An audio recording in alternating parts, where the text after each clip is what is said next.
इस वक्त की बड़ी खबर आपको बता दें, मथुरा में श्री कृष्ण जन्मभूमि और शाही ईदगाह मामले में आज सिविल सीनियर डिवीजन की फास्ट ट्रैक कोर्ट में सुनवाई होगी। इससे पहले सुन्नी वक्फ बोर्ड के अधिवक्ता ने कोर्ट से समय मांगा था। मामला आज कोर्ट में सुनवाई के बाद अमीन सर्वे की प्रक्रिया आगे बढ़ सकती है।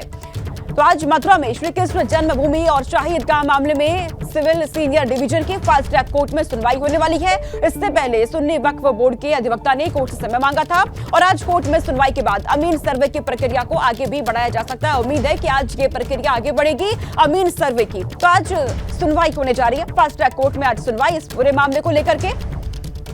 इससे पहले इस पूरे मामले में सुन्नी वक्फ बोर्ड के अधिवक्ता ने कोर्ट से समय मांगा था और आज जब इस मामले में सुनवाई होने जा रही है, सुनवाई के बाद ही अमीन सर्वे की प्रक्रिया आगे बढ़ सकती है। इसको लेकर के श्री कृष्ण जन्मभूमि शाही ईदगाह का ये मामला। इस बुलेटिन में फिलहाल के लिए इतना ही। खबरें जारी है, देखते रहिए एबीपी गंगा।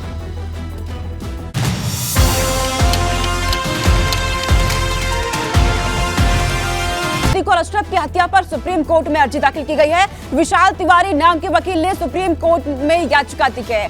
सुप्रीम कोर्ट के रिटायर्ड जज की निगरानी में विशेषज्ञ कमेटी से जांच की मांग यहाँ की गई है। याचिकाकर्ता ने असद के एनकाउंटर को भी संदिग्ध कहा है। 2017 से अब तक हुए यूपी में 183 एनकाउंटर की जांच की भी मांग की गई है इस याचिका में। तो ये बड़ी खबर है। इस वक्त अतीक और अशरफ की हत्या पर सुप्रीम कोर्ट में अर्जी दाखिल कर दी गई है। विशाल तिवारी नाम के वकील ने सुप्रीम कोर्ट में याचिका दाखिल की है। सुप्रीम कोर्ट के रिटायर्ड जज की निगरानी में विशेषज्ञ कमेटी से जांच की मांग यहां पर की जा रही है। और याचिकाकर्ता की तरफ से असद के एनकाउंटर को भी संदिग्ध कहा गया है और साथ ही ये भी कहा गया है अपनी अर्जी में कि 2017 से अब तक यूपी में जितने भी एनकाउंटर हुए हैं उनकी भी जांच की जाए, ये भी मांग की गई है याचिकाकर्ता की तरफ से। तो अतीक अहमद और उसके भाई अशरफ दोनों को मीडिया के सामने पुलिसकर्मी की मौजूदगी में जिस तरीके से हत्या कर दी गई और इसी हत्याकांड को लेकर के अब अतीक और अशरफ की हत्या पर सुप्रीम कोर्ट में अर्जी दाखिल की गई है। विशाल तिवारी नाम के वकील ने यह अर्जी दाखिल की है, सुप्रीम कोर्ट में अपनी याचिका दी है और इस याचिका में असद के एनकाउंटर को भी संदिग्ध कहा गया है। साथ ही कहा कि यूपी में अभी तक 2017 से लेकर जितने भी एनकाउंटर हुए हैं उनकी भी जांच यहां पर की जाए। सुप्रीम कोर्ट के रिटायर्ड जज की निगरानी में विशेषज्ञ कमेटी की जांच की मांग की गई है। अविनाश तिवारी मेरे सहयोगी इस पर अधिक जानकारी के साथ जुड़ चुके हैं। अविनाश, अब खबर ये मिल रही है कि अतीक और अशरफ का ये पूरा मामला सुप्रीम कोर्ट पहुंच चुका है, लेकिन यहाँ पर विशाल तिवारी जो कि एक वकील है, उनकी तरफ से याचिका दाखिल की गई है कि एनकाउंटर की जांच की जाए, इस हत्या की जांच की जाए। जी बिल्कुल, अगर बात करें तो जिस तरीके से अतीक और अशरफ की कस्टडी में मौत हुई है उसको लेकर सुप्रीम कोर्ट में याचिका दायर की गई और साफ तौर पर कहा गया सुप्रीम कोर्ट की निगरानी में इसकी जांच हो, सुप्रीम कोर्ट के रिटायर्ड जज के द्वारा इसकी जांच हो और इसके साथ साथ असद एनकाउंटर की भी जांच की जाए। और न सिर्फ इतना, ये भी मांग की गई है याचिका में कि उत्तर प्रदेश में जो अब तक एनकाउंटर हुए हैं जिसमें 183 लोगों की कुल मौत हुई है उनकी भी जांच की जाए और पूरा रिपोर्ट जो है सुप्रीम कोर्ट की निगरानी में सुपरविजन में की जाए। अगर बात करें तो ये याचिका एक वकील है विशाल तिवारी, उनकी ओर से लगाई गई है, लेकिन आज जैसे 10 बजे 10:30 बजे कोर्ट खुलेगा और चीफ जस्टिस बैठेंगे तो उनके सामने अर्जेंट हियरिंग की मांग की जाएगी, क्योंकि कल देर रात ये याचिका दायर की गई इसलिए इसमें अभी तारीख नहीं लगी है। लेकिन आज जैसे सुप्रीम कोर्ट की बेंच बैठेगी और चीफ जस्टिस बैठेंगे उनसे अर्जेंट हियरिंग की मांग की जाएगी, इस केस में अर्जेंट हियरिंग की जाए। हालांकि अभी तक एक ही वकील का नाम सामने आया, लेकिन ऐसी जानकारी मिल रही है कि और भी याचिकाएं लग सकती है अतीक अहमद की और अशरफ की कस्टडी में जो मौत हुई है उसको लेकर के। और जैसे ही 10:30 बजे चीफ जस्टिस ऑफ इंडिया की बेंच बैठेगी उनसे अर्जेंट हियरिंग की मांग की जाएगी। जी अविनाश, बहुत शुक्रिया तमाम जानकारी हम तक पहुंचाने के लिए। और इस वक्त आपको बता दें, प्रयागराज में हुए हत्याकांड के बाद से इंटरनेट सेवा बंद थी और खबर मिल रही है कि अभी इंटरनेट सेवा बहाल नहीं होगी। 2 दिन और इंटरनेट सेवा बंद रहने वाली है प्रयागराज में। लोगों से अफवाहों पर ध्यान ना देने की भी अपील की जा रही है। माहौल बिगाड़ने वालों पर सख्त कार्रवाई होगी, ये साफ यहाँ पर कर दिया गया है। तो प्रयागराज में अभी इंटरनेट सेवा बहाल नहीं होगी, 2 दिन और अभी बंद रहने वाली है। यानी 2 दिन अभी और लोगों को इंटरनेट को लेकर थोड़ी दिक्कतों का सामना करना पड़ सकता है। लोगों से हालांकि कहा गया है कि अफवाहों पर ध्यान ना दें। UP bureau chief Viresh Pandey मेरे साथ जुड़ चुके हैं। वीरेश, आप क्या देख रहे हैं, क्योंकि अब कैसा माहौल बना हुआ है, ये जो नई सुबह आई है प्रयागराज में, इसको आप कैसे देख रहे हैं? हालांकि इंटरनेट सेवा कहा जा रहा है अभी भी बंद रहने वाली है।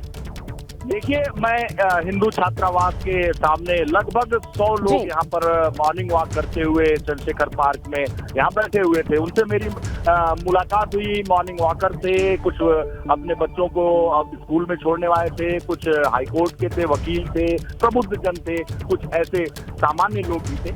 लेकिन आम जनता की आवाज ये थी, जो हुआ वो अच्छा हुआ, तरीका गलत था, वो अपराधी था, तो अपराध का अंत अपराध की तरीके से ही होता है, गोली का अंत गोली से ही होता है और अन्याय का अंत अन्याय से ही होता है। तरीके पे सवाल जरूर खड़ा हो रहा है और कुछ लोगों के विचार है कि इस तरीके से अगर कानून का राज अगर है तो पुलिस की अभिरक्षा में, पुलिस की सुरक्षा में कैसे किसी व्यक्ति की हत्या हो जाती है। अगर ऐसी हत्या होती है तो फिर आम जनता कैसे सुरक्षित है। लेकिन सवाल ये भी है कि उनका कहना है कि कोई वो धर्मात्मा नहीं था, कोई महात्मा नहीं था। एक व्यक्ति ने कहा कि कोई देवरावा बाबा नहीं था। और अच्छी बात यह है कि जहां से आपने अभी मुझसे सवाल किया वहीं वो लोग भी हमारे साथ हैं। तो आम जनता की आवाज बिल्कुल बिल्कुल वीरेश, लोगों के मन में अलग अलग तरह के ख्याल आ रहे हैं। इस वक्त मैं आपके पास लौट रही हूँ वीरेश। अतीक अशरफ के हत्या के आरोपी 14 दिनों की न्यायिक हिरासत में भेज दिए गए हैं।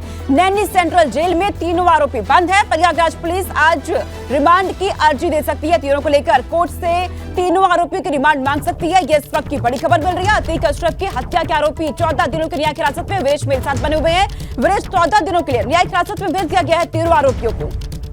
देखिए, तीनों आरोपियों को 14 दिन की न्यायिक हिरासत में भेज दिया गया। उनसे पूछताछ की जाएगी। हिरासत में लेकर न्यायिक हिरासत में तो पूछताछ होगी, बहुत सारी चीजें स्पष्ट होंगी। जब यहाँ आम जनता से मेरी बात हुई तो उनका कहना है कि ये पाकिस्तान की साजिश है, ISI की साजिश है, गहरी साजिश है। कोई विपक्ष के नेताओं पे आरोप लगा रहा है, कोई अखिलेश यादव पे आरोप लगा रहा है, तो कोई मायावती पे आरोप लगा रहा है, कोई सरकार को बदनाम करने की साजिश बता रहा है, तो कोई कह रहा है कि इसका तो अंत ऐसा होना ही चाहिए था। कुछ क्या कहना है कि तरीका ठीक नहीं है साहब, ऐसे नहीं होना चाहिए, कानून के दायरे में आकर काम होना चाहिए। बहुत सारी प्रतिक्रियाएं हैं, बहुत सारे विचार हैं, लेकिन विचार कुल मिला के यहाँ पर ये है कि हमने कहा कि 50-52 दिन के अंदर 2 बड़ी हत्याएं होती हैं, प्रयागराज, बमबाग। बिल्कुल, अब इन तीनों से पूछताछ होनी है, उसके आधार पर कार्रवाई और आगे बढ़ेगी। बहुत शुक्रिया वीरेश, तमाम जानकारी हम तक पहुंचाने के लिए। इस बीच खबर मिल रही है अतीक अशरफ हत्याकांड पर लखनऊ में प्रशासन मौन नजर आया है। लखनऊ से अधिकारियों का अभी तक कोई बयान सामने नहीं आया। कल पुलिस की ओर से कोई प्रेस कॉन्फ्रेंस भी नहीं की गई है। तो अतीक अशरफ हत्याकांड में लखनऊ में प्रशासन की चुप्पी देखी जा रही है। प्रशासन अभी तक मौन है। अभी तक किसी भी अधिकारी का कोई बयान सामने नहीं आया है। कल से अभी तक किसी भी अधिकारी की तरफ से, किसी और पुलिस की तरफ से कोई प्रेस कॉन्फ्रेंस नहीं हुई इसको लेकर के, वो भी जब पुलिस खुद सवालों के घेरे में है। सवाल उठ रहे हैं क्योंकि पुलिस की मौजूदगी में ही अतीक अशरफ के इस हत्याकांड को अंजाम दिया गया। 3 शूटरों ने, जो कि मीडिया कर्मी बनकर वहां पहुंचे थे, कैमरे पर ये पूरी वारदात लाइव सबके सामने आई थी। ऐसे में अतीक अशरफ हत्याकांड में लखनऊ में जब अधिकारियों से कुछ पूछा जा रहा है तो कुछ नहीं बता रहे। प्रशासन बिल्कुल मौन है। और इस खबर पर मेरे सहयोगी विवेक त्रिपाठी मेरे साथ जुड़ चुके हैं, क्योंकि जिस तरीके से लखनऊ में प्रशासन मौन है सत्याकांड को लेकर, अधिक जानकारी के साथ मेरे साथ जुड़े हैं विवेक।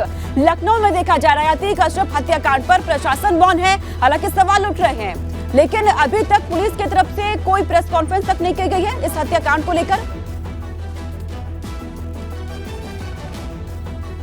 बिल्कुल सोनिका, देखिए कल प्रेस कॉन्फ्रेंस करने की बात आई थी कि 3 बजे दोपहर में प्रेस कॉन्फ्रेंस होगी और सारे पहलुओं को सामने रखा जाएगा कि अब तक क्या हुआ और क्या कार्रवाई हुई और आगे किस दिशा में जांच आगे जा रही है। लेकिन चूंकि पुलिस के हाथ में अभी बहुत कुछ नहीं है, STF गुड्डू मुस्लिम की तलाश में नासिक में दबिश दे रही है।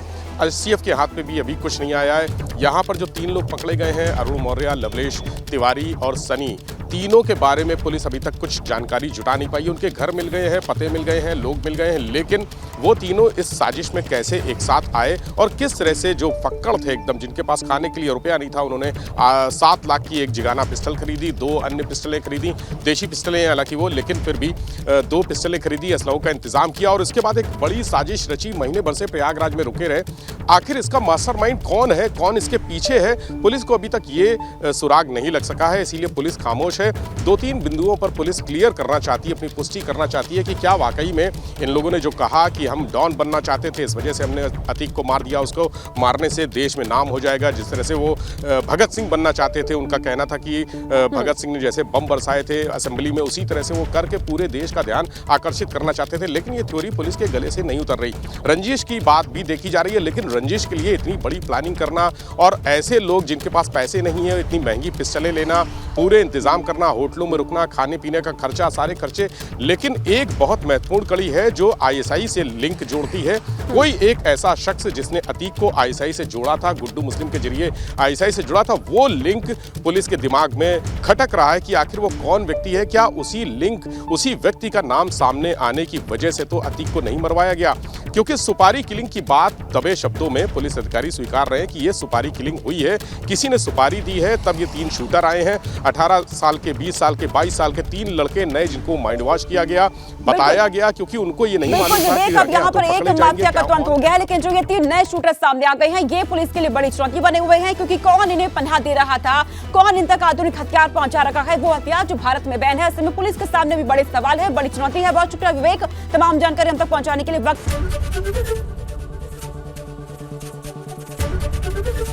एबीपी गंगा, खबर आपकी, जुबान आपकी।